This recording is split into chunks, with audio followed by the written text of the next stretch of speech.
Hi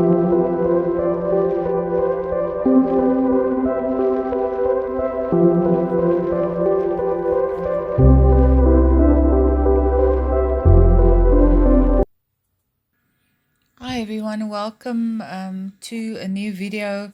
This video is all about drawing with ink using an ink pen, which can be tricky because you can dip it into the ink and it can come out perfectly, and you put it on the paper and all of a sudden you get a big blotch there. And I've learned to, like you just saw there, I learned to work with this and to use it as my happy accidents. So you'll see in the video I'm dragging wherever I get a sort of an accident like that and a little blob forms on the page. I just use it, and from there on I drag it out into different areas. In this case I'm forming the hair with the extra ink that's puddled in that specific place. So you have to work quickly. You have to, with ink, have quite a lot of confidence with your line work, because the line work is so important. The principle of line following form, as I'm drawing the eyes there, you can see line following form is really important. I need to use the line in such a way that it describes the form, that it doesn't work against the form. So that's one of the principles that you have to be aware of and that you have to engage with when you're busy drawing with ink. But I just love that. I'm a line fan, so I love line. And I always say that keep your line sensitive. You know, if you think about line, it might as well be beautiful and interesting. It doesn't have to be boring. So for me, a beautiful line is a line that will go from thinner to thicker, and you get it all sort of in one line: thinner, thicker, darker, and lighter. If you look at the hair at the top there, you can see quite a lot of sensitivity of line there. The lines are definitely not boring. So there's a nice thickness to it, and then it gets all thin and it gets darker. So that sort of variation just does something to your drawing. It just makes it more beautiful and more interesting. If you look at nature, everything in nature has a beautiful line, and it's because of the shadows and the light that comes from light falling on an object, say a tree, and the branches, on one side it will be lighter, on the other side it will be darker because of how the light falls on the object, creating shadows and light. And of course, if you're drawing in a darker area of a tree, you'll go for a darker line. But where the light falls, you have to go with a thinner, lighter line. It just makes sense to use sensitivity of line. So it's when you really are observing something, you are not just working methodically, you are working with your heart and really looking at something, engaging with what you're seeing and trying to capture some of that. So right now I'm adding quite a lot of water, and I'm using a brush rather than just a pen. And I'm starting to work out the shadows a little bit more with that brush. I love working with shadows as well. It just gives everything a three-dimensionality if you can use it well. And shadows, I always say, they're like puzzle pieces. You have to, when you apply a shadow, look at the shape of the shadow, look at the width of it, look at how dark it is. So always be aware. I think it's about an intentionality when you're painting. Are you intentionally busy with your subject matter and really looking at it, not just trying out a new technique? But while you are trying out a new technique, you might as well observe where the highlights are, where the shadows are. So what's happening over there, I've added quite a lot of water, and you can see it's puddling. So my paper is the 300-gram paper, which helps tremendously because it can absorb all of this wetness. Otherwise, it'll just not work, and you'll get that the puddles are starting to, the paper will start warping.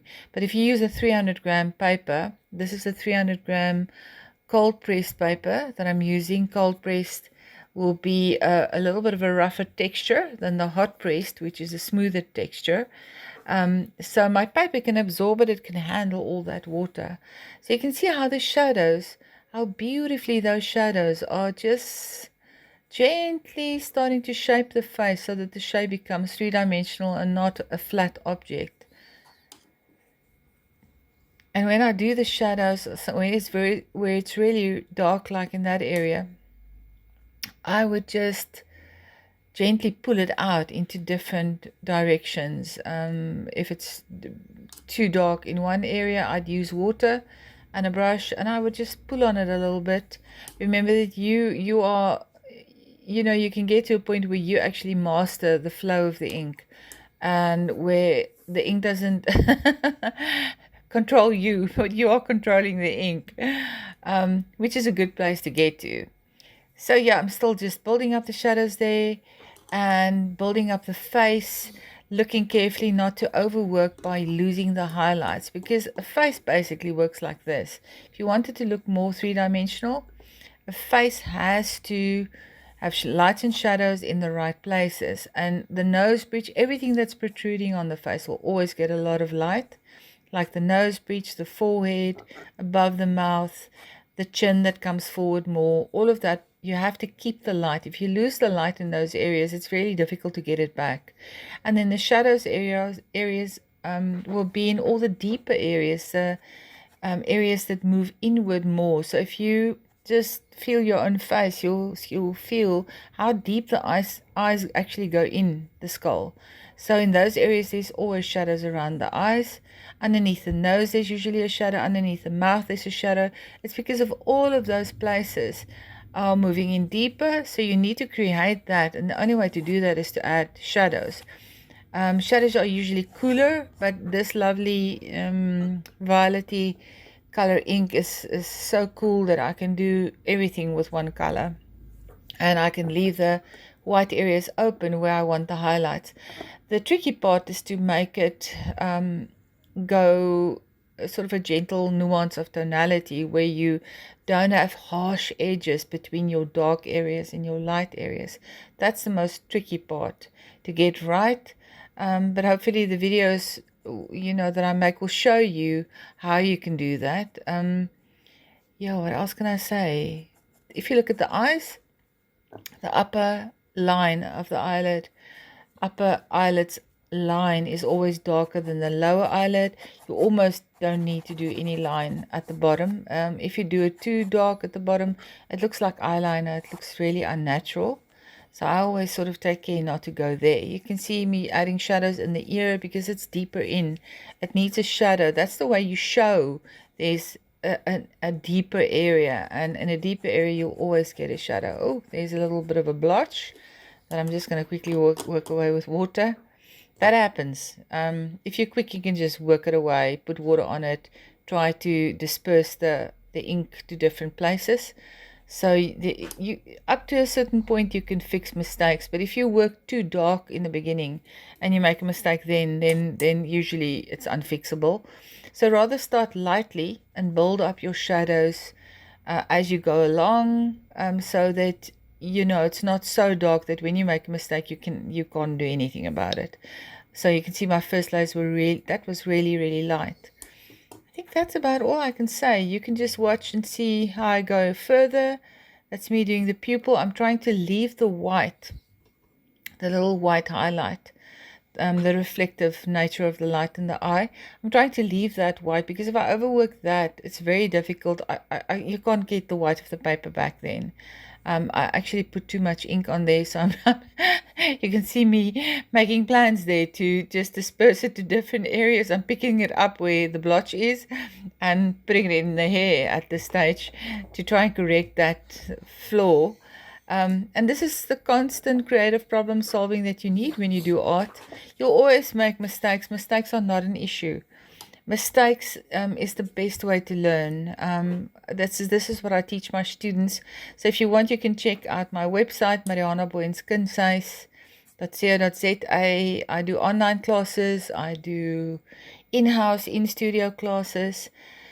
And it's really true that if you want to learn art or different techniques, if you are so perfectionistic that you never want to make a mistake, art will be really difficult because it's too the messy stuff sometimes. It's through the whole process of messing up an area and realizing why you messed it up, so that the next time when you do it, you're not messing up that area. How else will you learn it?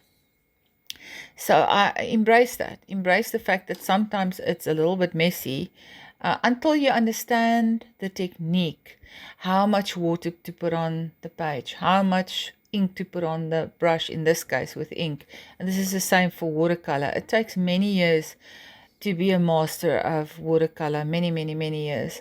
And the only way to get there is to, put in your hours, put in your practices.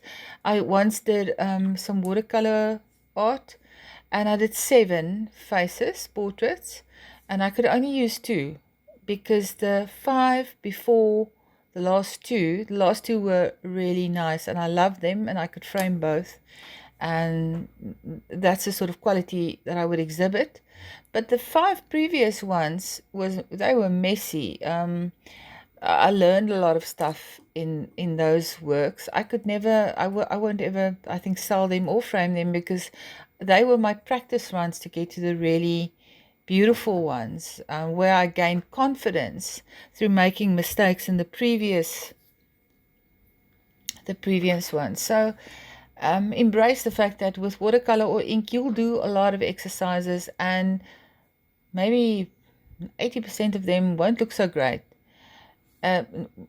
How else will you learn enough so that you know what to do and how to do it? I work quite quickly. You can see my hand is quite loose. I've done it many times, and I'm not afraid anymore. When I paint, there's no fear. I love it. I love to do it. If there's an accident or a mistake, I embrace it and I see what I can do with it. So I'm over the fear in my art, which is a wonderful gift, a place to get to where I can experiment freely. So I just love that, I think that that's the way I should be in my whole life, is to have no fear, in the sense of there's only one good fear. And that's the fear of God. The rest of it, I'm not sure about if there's any other good fears. I'd rather conquer all my fears in my life and be able to be bold and courageous. When I do art, to be bold and courageous. When I make videos, to be bold and courageous. That's a great place to get to. I'm not there in everything, but I love that I'm there in my artworks, and that it's freely created. Yeah, for me, it's a place where I can just flow. It's right from my heart onto the page. And it's a wonderful place to get to, but it's taken me many years to get to. So don't despair if you think something you do doesn't look right. If it's your first ink or your second ink or your third and it doesn't look right, it just means you need more practice. Embrace the practice, embrace the messiness, embrace the fact that you are learning. It's a wonderful thing to learn art. It's good for your heart, but it's really good for your soul. It's good for your mind as well. It challenges your mind. Every time you learn to make something new in an artwork, your brain is engaged. You are building new pathways in your brain. It's so wonderful for me to see how good it is for people to learn something about art and techniques, and it really does enrich your life. So yes, I hope this video helped you. It's helped me to make this face. I had a workshop and I had to practice. Before I could do the workshop, I needed to understand better. I don't work with ink so often, more with watercolor. So the only way that you can enlighten the ink, it's very dark actually. That beautiful purple is really dark when you use it in its darkest form, is to add water. Water will be the way that you can go lighter. So water is your friend when you're going with ink and watercolor. Just lastly, another thing is, this painting looks quite bold, but once it dries about 2 values lighter, 2 tones lighter. So it looks quite dark and bold now, but once I go make tea and step away for a bit, if I come back in half an hour, it might have gone a little bit lighter. So watercolor is the same. It might look quite bold and maybe too bold for you, but in the end, it's going to dry a little bit lighter. So that's my playing around with ink and learning about ink. Try it. It's a beautiful medium. That brush I think is about a number 8 brush, but a number 12 could also work. That's my advice and tips for today about how to paint a portrait with ink. Like and subscribe if you like the video. It's great for me. I'm growing my YouTube channel, and yeah, little by little, I'm getting there. So I would love it if you like my videos, like and subscribe. Thank you.